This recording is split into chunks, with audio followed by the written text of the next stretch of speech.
engaging celebrity interviews, exciting updates from Christian filmmakers, movie reviews so you can choose your movies wisely, and so much more here on Faith on Film with Isaac Hernandez and Holly McClure.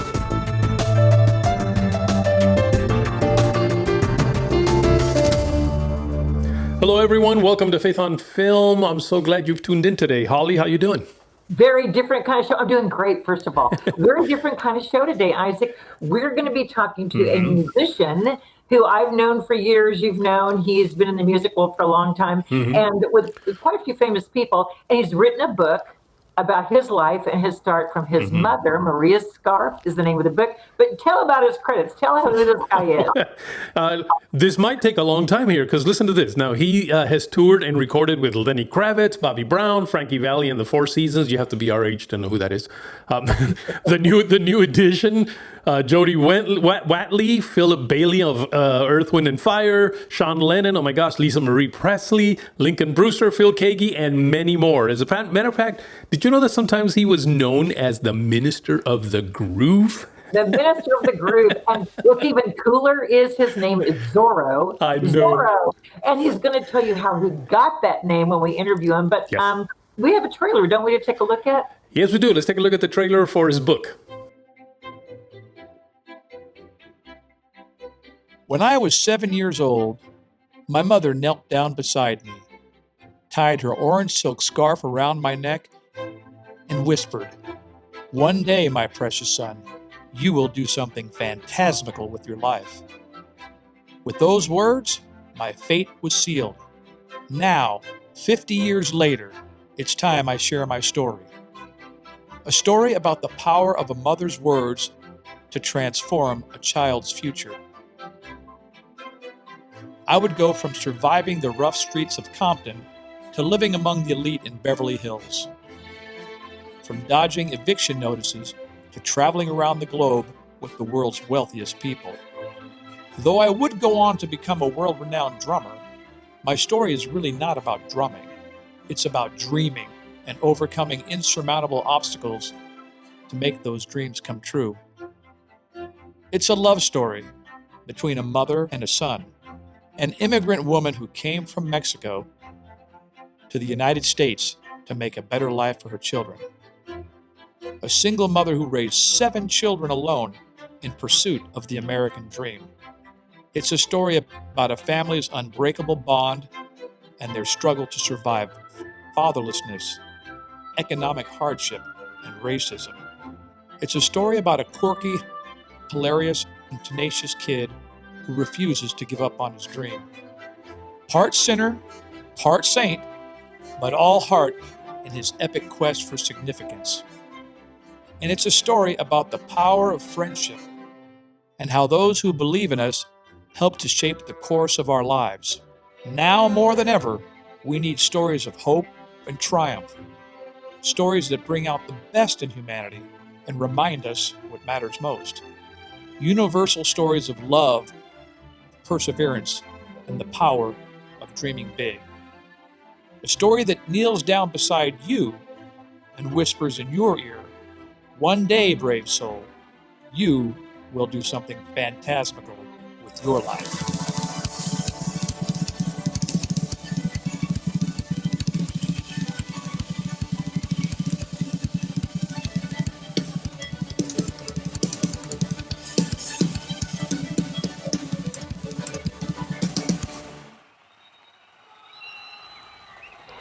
Well, we want to welcome Zorro. It's so good to have you on the show, old friend. How are you? I am great. Great to see you, Holly. We've known each other a long time. This is fun to connect. Time. We have known each other a long time. And it's funny because I was talking to Isaac. He's like, I'm trying to remember where I first met him. Isaac, do you remember? We were talking about that before we started the show, and we came up with all sorts of possibilities, but I don't remember which one. That's what happens when you get this old. Well, no, you know what happens is when you have 25, 30 years of being in the industry and the business, and you're at a lot of interviews in a lot of places, we all have had that experience. So I just want to say I'm excited because you contacted me and said you have a new book, Maria's Scarf. So we're going to get into that in just a little bit, which is another part of your career. But Yep. I think Yes. you had a question you wanted to ask him before we start. Yeah, because I'm just a very curious guy, and I know we've got a lot to talk about with your book and all that. But what I want to know is, how did you come up with the name Zorro? How did you name yourself that? That's a very good question. Well, that actually goes all the way back to and I talk about this a little bit in the memoir, but it actually goes all the way back to my childhood. I grew up in Compton, California, and I grew up in a very sort of underprivileged area. And we did a lot of shenanigans in my neighborhood. And one of them was, I was only like 7 or 8 years old, but, I wanted to go snitch some candy out of a store. I didn't have the money, so I wore a Zorro mask, thinking they wouldn't recognize me. Even though I had a cowlick like alfalfa, Wow. and I was totally recognizable. So and it was a Halloween mask. So it kind of started with that. And then when I was around 21, just before I got my big gig with the New Edition, my mother had got me this Mexican gaucho bolero hat, and I started wearing it around LA for all my gigs and club gigs and stuff. And then she said, "You should call yourself Zorro, but give yourself one R because you're like the real Zorro. The real Zorro always had a heart for the underdog, and so he fought for the rights and the privileges of the underprivileged and the marginalized." And so I took her advice, and then I just started calling myself Zorro, and I became Zorro after that. And then I legally changed my name, and I never looked back. But now in the memoir, I do tell you what my birth name is, and then and I tell you throughout the whole story, then eventually how I become Zorro. But yeah, that's what it was. It was my mother's influence, and she was from Mexico City, and so I'm half Mexican. And I kind of thought, well, I've always liked the Zorro character. It reminds me of when I was a kid with the Zorro mask, and then it felt like half of my heritage. So I just said, yeah, let me roll with that. And so we could thank my mother for many things, but that's one of them. Oh, wonderful. In your book, Maria's Scarf, I go back into, like you said, your memoir of how you got started. But why was it called Maria's Scarf? Well, first of all, my mother's name was Maria. And there's a story I tell in the book, and you can see I'm still wearing a scarf now. And I still wear scarves because I love them, but I also wear them in honor of her. But my mother was a very stylish woman, and so she always wore scarves. And I tell this story in the book, but when I was going in for my second grade school pictures, I didn't want to look like all the other kids. In my mind, I was a budding rock star, even though I hadn't started playing the drums yet, but I was a peacock. I wanted to be different. So I was like, I don't want to be playing like all the other kids and be regulars. And then I said, Mama, I want to wear a scarf like you. I want to look like you. You look like a movie star. And she goes, no, mijo, you can't wear a scarf, man. The kids will beat you up. You don't live in the United States. You don't live in Mexico. You live in the United States. The kids will beat you up. They don't wear scarves here. And I was like, Mama, but like Elvis Presley wears a scarf and Tom Jones wears a scarf. And then she goes, oh, you got me there, mijo. You got me there. So anyway, so she kneels down and she takes her orange silk scarf and wraps it around my neck for my school picture. And then she whispers in my ear, one day, my brave son, my precious son, you will do something phantasmical with your life. So it was kind of like just a moment, like a prophetic moment of a mother decreeing and declaring over her child that you are unique. You are going to do something unique. You are going to be special, and you're going to do something amazing, even though I didn't know what it was and she didn't know what it was. So that is so Maria's Scarf is the title of the book because I was looking for something short.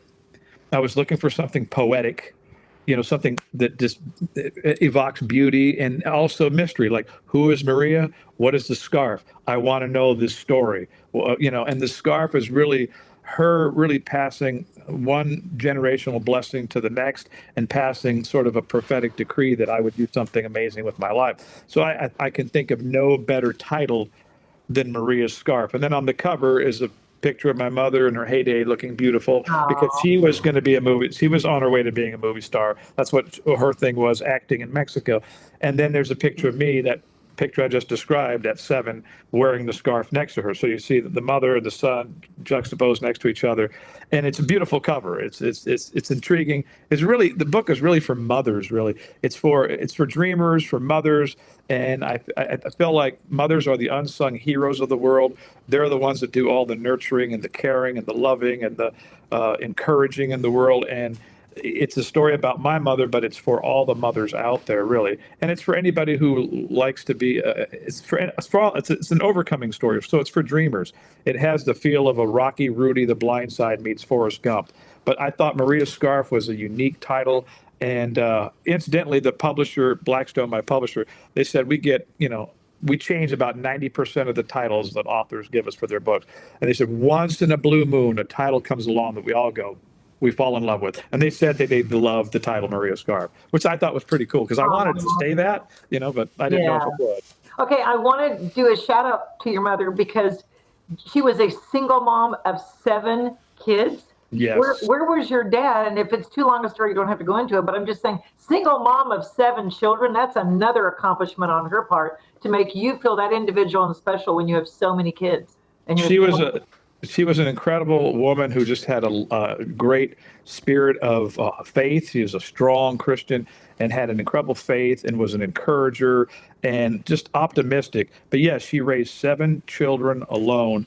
And not only were we alone, fatherless, but we moved around a lot. By the time I was in 4th grade, we probably moved like 30, 40 times, Wow. And there was times we moved in my Radio Red Flyer wagon because we didn't have any money for a U-Haul or whatever. So we would move from one apartment to the next in the Radio Flyer with putting boxes and box springs and so the story is really this epic overcoming story of this kid with a dream and how his mother instills in him this dream, and despite what it looks like. And my father abandoned me when I was an infant. And ironically, this is just the providence of God. Ironically, the only thing he left me when he left us, because he basically deserted us, he left a set of bongos. And there's a picture of his bongos in my stroller when I'm about 18 months. And I had no idea that was my prophetic destiny, like the bong, and Wow. it's very poetic how God, brings justice to certain situations, right? But I admire her now more than I did even when I was younger, because as you get older, you realize I have 2 children and I'm married. I've been married to my wife, Renee, for 29 years. And I've, had a successful career. And even with 2 children and an incredible mother and wife, it's hard. So I just go, how the heck did my mother not quit, give up, kill herself, or whatever, check out with 7? And I mean, we went from the streets of Compton, the inner city ghettos, and then we moved to Grants Pass, Oregon, which is like, it's like going from the set of Sanford and Son to the Waltons.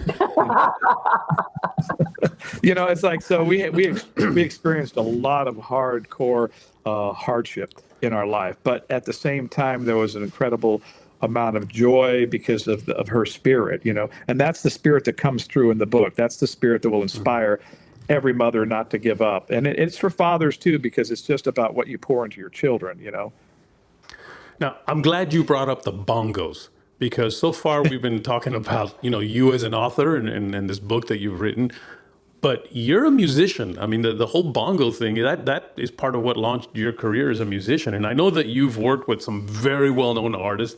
Can you tell us a little bit about that? Yeah, well, that was always, people always ask me, how did you get started playing the drums? And I always just say, it was just God.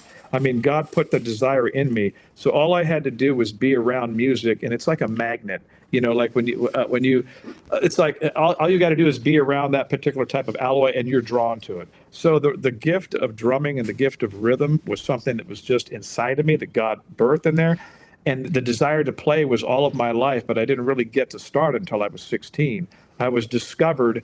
I had an after-school job at 16. I was a sophomore in high school, and my after-school job was the janitor at my own high school, which is obviously a humbling job that's not cool for a 16-year-old kid, because when the bell rings, everybody was seeing me vacuuming and cleaning the toilets and, making fun of me and all that. But at the end of that 2-hour job, my last 20 minutes was to clean the band room. I had never played the drums. I had never taken lessons, but I would sneak on the drums and I'd see the sticks and I'd get on there and I'd just jam. No instruction, but I guess I had an ability to play from the beginning, because one day the band director was in there and he discovered me and he caught me, and I thought he was going to fire me because he said, wait right here, I'm going to go get somebody. He comes back with another guy. He goes, play again, kid. Then I played, and they both looked at each other. He goes, kid. He goes, man, you got a rhythmic gift here. We need you in all the school bands. We need you in the marching band, the swing choir, the stage band. Now, mind you, I had been trying to get in the school band program from the 4th grade, but every year I was turned down. Oh, So wow. that is how I got discovered. I Wow. got discovered as the janitor at my high school. I love that story. Wow. Wow. It's pretty amazing. So then you just picked it up by ear then. You weren't really trained then, right? At that point, I was only playing by ear, but then shortly after that, I began to take lessons from the best local guy in a town called Medford, a guy named Kent Klinkenbeard. So I took lessons, and he was a professional drummer, and he gave me lessons and also became like a mentor. Then, I graduated high school, and I went down to LA. So, yeah, so as far as my music career, I've been super blessed, but the goal was always, as a kid, the dream, and that's why the book's called Maria's Scarf, a memoir of a mother's love, a son's perseverance, and dreaming big, because I was always a dreamer and I had always dreamed of doing these things. And I guess I just believed that they were possible. So in 1983, my first big break was playing with the lead singer from Earth, Wind and Fire, Philip Bayley, the beautiful falsetto guy who sings all the Earth, Wind. And Earth, Wind and Fire was my favorite band of all time. So, and then from there, I went on to play with the New Edition in their heyday. From there, Bobby Brown for many years in his heyday, and then Lenny Kravitz and Frankie Valli and the Four Seasons, and Lisa Marie Pressley, Sean Lennon, lots of people, and a lot of Christians as well. Played for many years with Lincoln Brewster, and I've jammed with everybody from Stevie Wonder to Phil Keaggy to a bunch of different people in between. But yeah, so that to me is the beautiful part of the story, is that all these things the family had to overcome and the kid had to overcome. Eventually, he was able to live out his dream with his faith, the faith of his mother, his friends, and his family. And so that's why it has the feel of like a Rocky, a Blindside, a Rudy, because it has that overcoming feeling in the story and in the book itself. But yeah, it's been a pure joy to be able to play music at that level and express it and give people. There's something great about being a drummer, because you are responsible for bringing a lot of joy to people through the beat. Because everybody's rhythmic, the human race is rhythmic. We all respond to rhythm. Look at little kids when the music's on, they can't even speak, but they're moving, they're moving to the beat. And so I look at it as, God lives outside of time, right? He lives in infinity. So I always thought of my gift as a drummer from God as like, you have infinity, right? And then you have time within time. You have thousands of years, and then a year. Then you got decades, years, and then centuries, and then you've got minutes, and then you've got seconds. And inside seconds, you have BPMs, beat per minute, which is what a drummer does, beats per minute. So I'm a gatekeeper of finite time, measurable time, in a way that makes people spirits come alive, and it is universal. I've been to the jungles of Ghana, Africa, where they don't speak the language, and I don't speak the language, but the drums made them jump alive. So everywhere I've gone, I speak the universal human language, which is rhythm. And so that's kind of a cool thing. It's a God thing, obviously he put that in me, but it's a great joy to go around the world and knowing with two little pieces of wood, I can hit something and make people feel happy. Wow. Okay, I have to ask. I know there's so many, but one or two favorite memories of performing with an artist, and then of you maybe doing a solo thing. I mean, because I know you've done that as well. But what are like a highlighter? One or two of those that you're like, wow, I have to tell that story. Oh, well, definitely. I mean, there's so many, but I always loved playing with my buddy Lenny Kravitz. I mean, because we're kindred spirits. We both are faith guys. We both love the Lord, and we both have a very, very deep connection when we play. So anytime I played with him was incredible. I did have a very fun, unique experience, and I talk about it in the epilogue of the book, where Jimmy, at the Tonight Show, and Jimmy Fallon asked me to sit in with the Roots.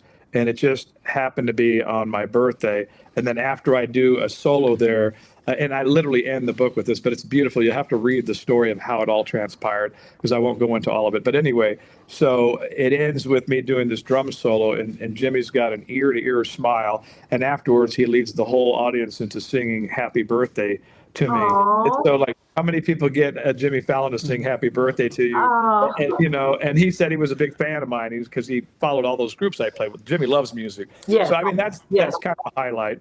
another highlight is how just music has opened different doors for me. And you know that scripture says, your gift will make room for you. And the other scripture my mother used to give me, diligent hands will not perform before obscure men; they will perform before kings. And so I remember once I got summoned on the yacht of Paul Allen. So Paul Allen was the co-founder of Microsoft. He was Bill Gates' partner. At the time, he was the 4th richest man on planet Earth. But he loved music, and he had heard about me and wanted me to come on his yacht and travel with him and record, because he had a state-of-the-art recording studio on his yacht, which was called the Octopus, $240 million yacht, most expensive yacht in the world. And I got to travel with him and record and play.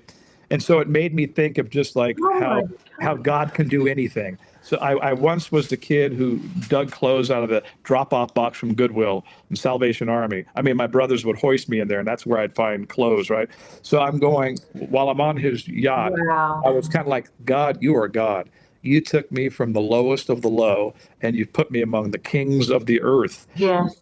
That is a king of the earth. You know what I mean? When you're the 4th richest guy in the world, that is the king of the earth. So just so many miraculous things happened, but they didn't happen to some kid who came from a well-to-do family whose father was a political it came from a kid with nothing, with a mother who was just struggling to survive. So that's why when people ask me, what 4 words would you use to describe the book? Could you describe it in 4 words? I would say it is heartwarming, heartbreaking, absolutely hilarious, and yet hopeful.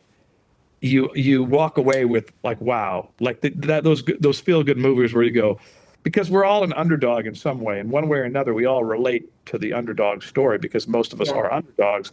And when we see ourselves in that film and that book, and then we go, yeah, I felt that way. Yeah, I was rejected. That I had to do that. And so it gives people hope.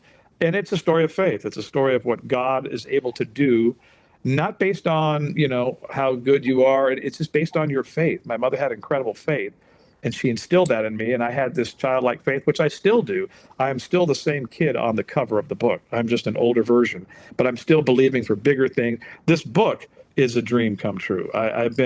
People ask me, how long have you been writing the book? Well, I've been working on it for 15 years, but in truth, I've been writing it for 50, because I'm 61, and I kept a diary starting at the age of 10. So I kept writing in my diary from 10 to 20s. There are many diary entries within the book that are absolutely hilarious. Some will make you cry, but I'm 10 years old. I'm not writing them to make. I'm not thinking I have a memoir. I'm just writing my feelings. And anyway, so it's really like the way I look at it is God's been writing my story my whole life, but I have agreed with him, meaning I believe you're going to do something amazing with my life where I can impact people. And so the whole goal of the drumming, the speaking, the teaching, the writing is really to impact more people with the story that God gave me. That's really it. We've got about 1 minute left, but I want to, the scripture came to mind. I will set you before kings in high places. Yes. And I think that is a scripture for you. He has set you before. Real quickly, what are you doing now? Are you playing with a group? Do you have any concerts? Everything's lined up before we... I am playing with Lincoln Brewster right now and recording with him, doing some live gigs with him. And then, of course, freelancing with a variety of people. Anybody in the world can call me at any point, so I'm always freelancing. But my biggest thing is really this book, launching this book. And then also I have plans to turn it into a movie and like a streaming series. So that is the next thing. I have an agent in Hollywood who's working on about to pitch that to different people. The vision was always for it to be a movie and to be a streaming series of some kind, because it's very episodic in nature. It'll be like a modern day Wonder Years, but really about a kid with this drumming dream taking place in the 60s, 70s, and 80s rather than in the 50s. But that's what I'm working on next. Okay, you have to come back and talk about it, and bring Lenny Kravitz with you, okay? Well, I was going to ask you, I don't have a yacht, but would you come and play on my pontoon? In Texas. I'd be happy.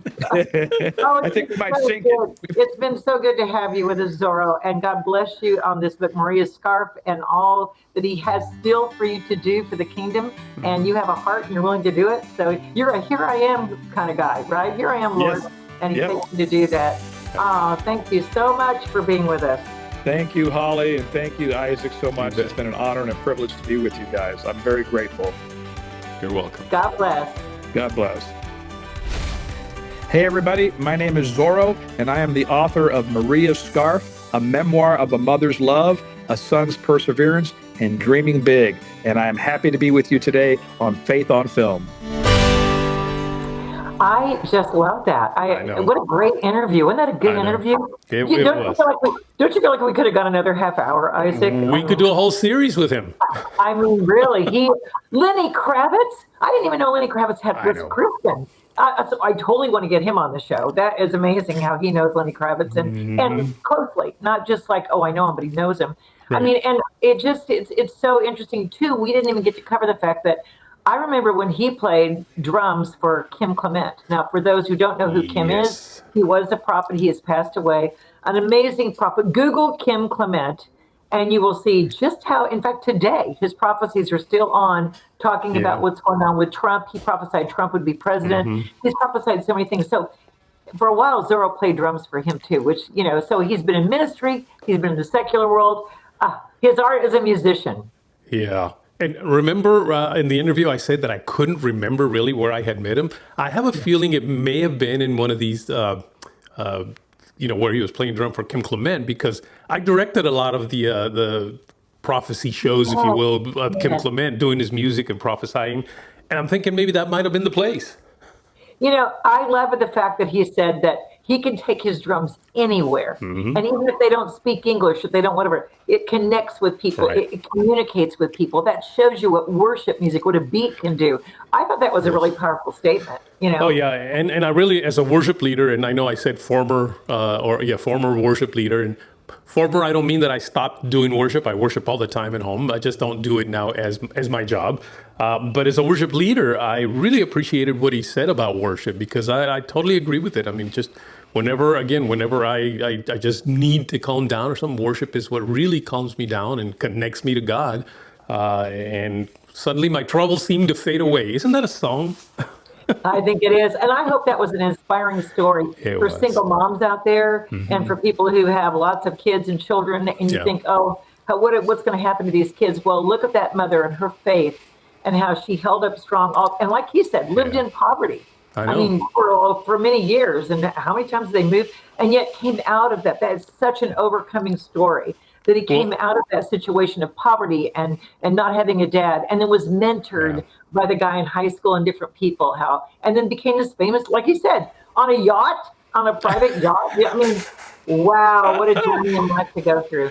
I know, and what a great tribute to his mom, Oh yeah, and that part Hispanic, Mexican culture and bringing that in. I don't know. I really enjoyed it. And he said you have to get the book to find out his real name. Do you know I've known Zorro for years and years. He's never told me his real name. I actually found out what it was. I found out what it was, but I'm not going to say it. Did you find out? Okay, I want to ask you when we're off the air. I want to ask you because it's like, because I remember I used to ask, I'd say, why do you wear that hat? He goes, oh, it's just part of me. Zorro. Well, it's like Cher or whatever. You know what I mean? You have that name and then, But I love the way he told how he first got it. That was just so good. All right. Well, that's it for today, Holly. Great show. Yep. We'll see you all next week. We appreciate all of you guys. God bless. Write to us at faithonfilmtv@gmail.com. That's faithonfilmtv@gmail.com. Follow us on Facebook, Instagram, and Twitter at Faith on Film TV. Also, go to our YouTube channel, Faith on Film TV, and hit the subscribe button and the bell for notifications on our latest Faith on Film shows.